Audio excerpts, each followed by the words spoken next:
नमस्कार दोस्तों, स्वागत है आपका आज के मुख्य समाचार में, जिसमें सबसे पहली और बड़ी खबर में जिक्र बिहार के विधानसभा चुनाव का, जहां पर बिहार के चुनाव का दूसरा चरण आज और ईवीएम की खराबी ने कराया इंतजार।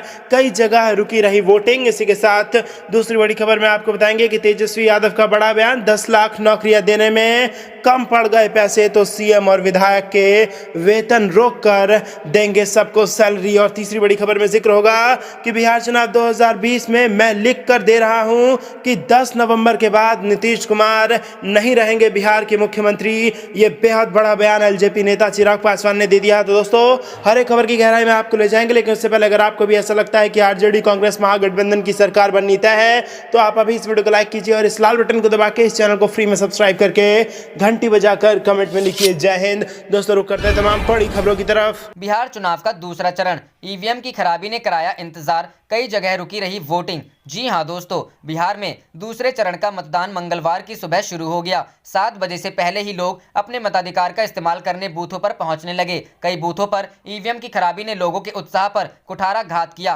करीब 1 घंटे तक लोगों को अपने वोट का इंतजार करना पड़ा। कुछ स्थानों पर तो ईवीएम ठीक कर दी गई, कुछ पर बदला गया। राघोपुर प्रखंड के फतेहपुर पंचायत टोला खुदगास मतदान केंद्र संख्या 275 पर ईवीएम मशीन खराब होने के कारण लोगों को 1 घंटे तक लाइन में खड़े रहना पड़ा। महनार विधानसभा क्षेत्र के जंदहा के बूथ संख्या 42 पर ईवीएम खराब होने से मतदान काफी देरी से शुरू हो सका। वासुदेव चंदेल के बूथ नंबर 210 पर भी लोगों को ईवीएम की खराबी के कारण परेशानी का सामना करना पड़ा। हाजीपुर के बूथ नंबर 56 मध्य विद्यालय कुतुबपुर कोठी में भी यही स्थिति रही। अधिकारियों को सूचना देने पर कुछ स्थानों पर ईवीएम बदलने की प्रक्रिया भी लगातार चलती रही। सीवान के जसौली पंचायत के बूथ संख्या 266 पर ईवीएम में गड़बड़ी के चलते 15 मिनट देरी से वोटिंग शुरू हुई। मोहिउद्दीन नगर विधानसभा क्षेत्र में से भी ईवीएम गड़बड़ी की सूचना मिली। सिंधिया में मतदान केंद्र संख्या 95 व 37 में ईवीएम नहीं चलने के कारण लोगों को बूथ के बाहर ही रोकना पड़ा। फुलवारी में 5 ईवीएम एक साथ खराब हो गए। बूथ संख्या 80, 300, 353 की ईवीएम बदलनी पड़ी। दरभंगा ग्रामीण विधानसभा में बूथ संख्या 76 पर मशीन बदलनी पड़ी। दूसरे चरण 17 जिलों की 94 सीटों वोटिंग हो रही है। आज की वोटिंग के साथ ही बिहार की 243 सदस्य विधानसभा 165 सीटों पर मतदान पूरा हो जाएगा। दूसरे चरण में 2,86,11,164 मतदाता अपने मताधिकार का इस्तेमाल करेंगे। चुनाव आयोग द्वारा 4 जिलों के दूसरे चरण की 8 निर्वाचन क्षेत्रों में मतदान को लेकर सुबह 7 बजे से शाम 4 बजे तक का समय निर्धारित किया गया है। इनमें दरभंगा का कुशेश्वर स्थान, गौड़ा बौराम, मुजफ्फरपुर के मीनापुर, पारू व साहिबगंज तथा वैशाली का राघोपुर एवं खगड़िया का अलौली व बेलदौर निर्वाचन क्षेत्र शामिल है। शेष अन्य सभी चुनाव क्षेत्रों में सुबह 7 बजे से शाम 6 बजे तक चुनाव होगा। रुख करते हैं अगली खबर की तरफ। तेजस्वी बोले, 10 लाख नौकरियां देने में कम पड़े पैसे तो सीएम और विधायकों के वेतन रोक कर देंगे सैलरी। जी हां दोस्तों, बिहार में दूसरे चरण के लिए मतदान होना है। संवाद में 10 लाख नौकरियों के वादे को दोहराते हुए तेजस्वी ने कहा कि नीति आयोग की रैंकिंग में बिहार सबसे फिसड्डी है। बिहार को सुधारने के लिए सभी पदों को भरना होगा। उन्होंने कहा, वे सीएम नीतीश कुमार पूछते हैं कि पैसा कहां से आएगा। अभी बिहार सरकार अपने बजट का 40% हिस्सा खर्च नहीं कर पाती। उस राशि का इस्तेमाल किया जाएगा। यदि इस पर भी शक है तो हमारी सरकार बनेगी तो सीएम और विधायकों की सैलरी रोककर नौजवानों को सैलरी देंगे। संवाद के दौरान तेजस्वी ने बिहार के नौजवानों से कई वादे किए। इनमें 5 लाख रुपए तक का एजुकेशन लोन माफ करने और प्रदेश की सरकारी नौकरियों में स्थानीय नौजवानों को 85% तक आरक्षण देने का वादा शामिल है। तेजस्वी ने सीएम नीतीश कुमार पर निशाना साधते हुए कहा कि डबल इंजन की सरकार होते हुए भी बिहार में बेरोजगारी की दर देश में सबसे अधिक 46.6% है। उन्होंने कहा कि लालू जी ने कई बार नीतीश कुमार से बिहार की सरकारी नौकरियों में स्थानीय लोगों को आरक्षण देने की बात कही, लेकिन नीतीश कुमार जी ने इस पर कोई ध्यान नहीं दिया। इसकी वजह से स्थानीय युवा सरकारी नौकरियों से वंचित रह जाते हैं। चुनाव बाद यदि महागठबंधन की सरकार बनती है तो बिहार की नौकरियों में 85% आरक्षण स्थानीय युवाओं के लिए होगा। इसके अलावा छात्रों का 5 लाख रुपए तक का एजुकेशन लोन माफ किया जाएगा। उन्होंने कहा कि बिहार में बेरोजगारी बड़ी समस्या है। इस वजह से लोगों को पलायन करना पड़ता है। डिग्री है तो नौकरी नहीं है, अस्पतालों में डॉक्टर नहीं है, स्कूलों में शिक्षकों की कमी है, शिक्षा में जो गुणवत्ता होनी चाहिए वो नहीं है। नेता प्रतिपक्ष ने कहा कि बिहार में बीए की पढ़ाई में 3 साल से ज्यादा का समय लग जाता है। हमें शिक्षा को सुधारना है तो इन पदों को भरना होगा। कानून व्यवस्था को सही करना है तो इन सभी पदों को भरना होगा। उन्होंने कहा कि नीति आयोग में बिहार सबसे फिसड्डी है। इसका मतलब है बिहार सभी मानकों में पीछे है। सीएम नीतीश कुमार पर निजी हमले करने का आरोप लगाते हुए तेजस्वी ने कहा कि उनकी हर बात हमारे लिए आशीर्वाद है। सीएम कहते हैं कि उन्होंने 15 साल में 6 लाख नौकरियां दी, लेकिन वह यह नहीं बताते हैं कि इनमें से ज्यादातर नौकरियां संविदा वाली थीं। तेजस्वी ने लालू राबड़ी सरकार की उपलब्धियां गिनाते हुए कहा कि तब की सरकार ने बिहार को 7 विश्वविद्यालय दिए। अब महागठबंधन की सरकार बनेगी तो बेगूसराय में राष्ट्र कवि दिनकर विश्वविद्यालय और मिथिलांचल में जननायक कर्पूरी ठाकुर विश्वविद्यालय स्थापित करेंगे। उन्होंने कहा, हम युवाओं को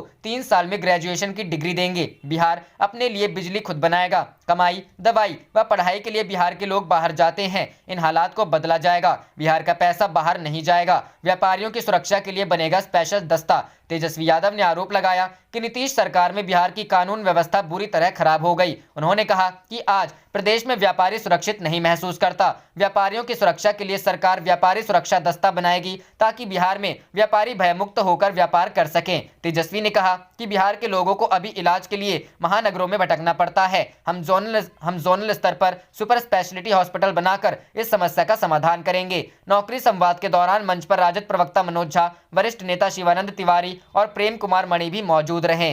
रुख करते हैं अगली खबर की तरफ। बिहार चुनाव 2020 मैं लिख कर दे रहा हूं, 10 नवंबर के बाद नीतीश कुमार नहीं रहेंगे सीएम, चिराग पासवान। जी हां दोस्तों, बिहार चुनाव में मंगलवार को दूसरे चरण का मतदान जारी है। 17 जिलों की 94 सीटों पर मतदान के दौरान आवश्यक कोविड प्रोटोकॉल का पालन भी किया जा रहा है। इस बीच लोक जनशक्ति पार्टी के प्रमुख चिराग पासवान ने अपने चचेरे भाई और सांसद प्रिंस राज के साथ खगड़िया जिला स्थित एक मतदान केंद्र पर अपने मताधिकार का प्रयोग किया। मतदान के बाद पत्रकारों से बात करते हुए पासवान ने कहा, वह लिखित में दे सकते हैं कि 10 नवंबर के बाद नीतीश कुमार राज्य के मुख्यमंत्री नहीं रहेंगे। समाचार एजेंसी एएनआई के अनुसार पासवान ने कहा, आप मुझसे लिखित में ले सकते हैं कि 10 नवंबर के बाद नीतीश कुमार फिर कभी मुख्यमंत्री नहीं बन पाएंगे। मेरी कोई भूमिका नहीं होगी। मुझे बिहारी फर्स्ट चाहिए। मैं चाहता हूं कि 4 लाख बिहारियों के सुझावों द्वारा तैयार किए गए विजन डॉक्यूमेंट के आधार पर काम हो। वहीं जेडीयू प्रमुख नीतीश कुमार पर निशाना साधते हुए पासवान ने ट्वीट किया, आज के मतदान में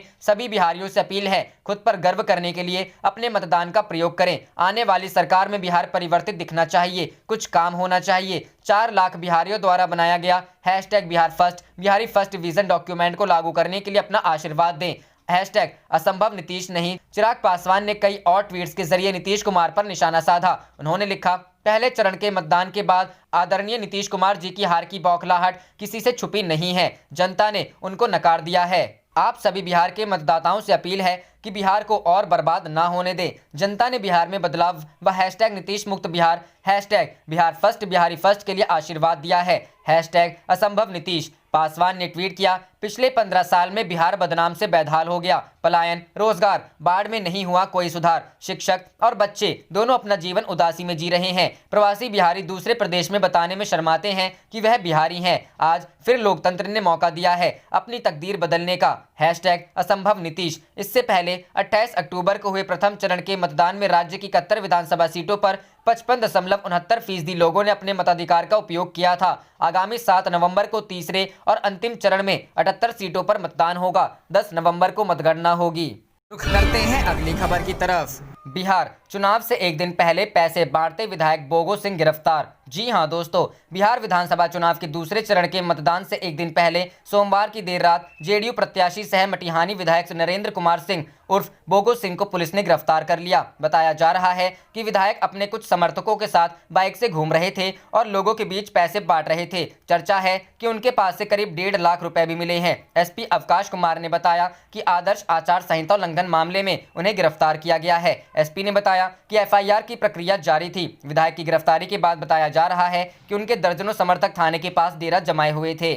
रुख करते हैं अगली खबर की तरफ। बिहार में पूर्व मुख्यमंत्री राबड़ी देवी बोली, बिहार में बह रही बदलाव की मांग, बेटे तेजस्वी के साथ पहुंचकर डाला वोट। जी हां दोस्तों, बिहार विधानसभा के लिए दूसरे चरण का मतदान हो रहा है। इस बीच पूर्व मुख्यमंत्री राबड़ी देवी अपने बेटे और महागठबंधन की ओर से सीएम कैंडिडेट तेजस्वी यादव के साथ वोट डालने पहुंची हैं। मताधिकार के प्रयोग से पहले राबड़ी देवी ने पत्रकारों से बात करते हुए कहा कि बिहार में बदलाव की गंगा बह रही है। उन्होंने कहा कि प्रदेश की जनता बदलाव चाहती है और ये इस बार होकर रहेगा। आज बिहार में दूसरे चरण में 17 जिलों की 94 सीटों के लिए मतदान हो रहा है। इस चरण में नेता प्रतिपक्ष तेजस्वी प्रसाद यादव, सरकार के 4 मंत्रियों श्रवण कुमार, राम सेवक सिंह, नंद किशोर यादव व राणा रणधीर सहित 1463 उम्मीदवार मैदान में हैं। 2,86,11,164 मतदाता अपने मताधिकार का इस्तेमाल करेंगे। इनमें 1,50,33,034 पुरुष, 1,35,16,271 महिला एवं 980 थर्ड जेंडर के मतदाता शामिल हैं। करते हैं अगली खबर की तरफ।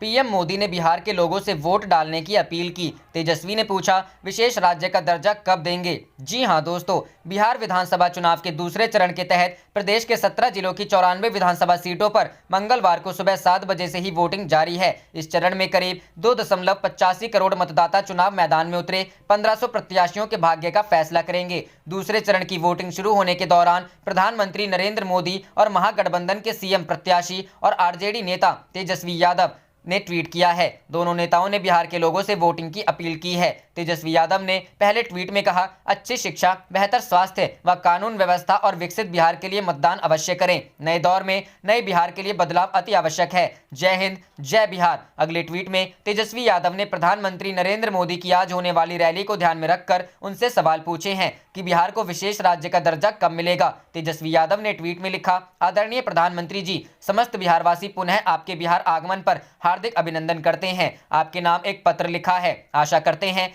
कि आप बिहार वासियों से विगत 6 वर्षों में किए गए वादों को भूले नहीं होंगे एवं उन्हें पूरा करेंगे।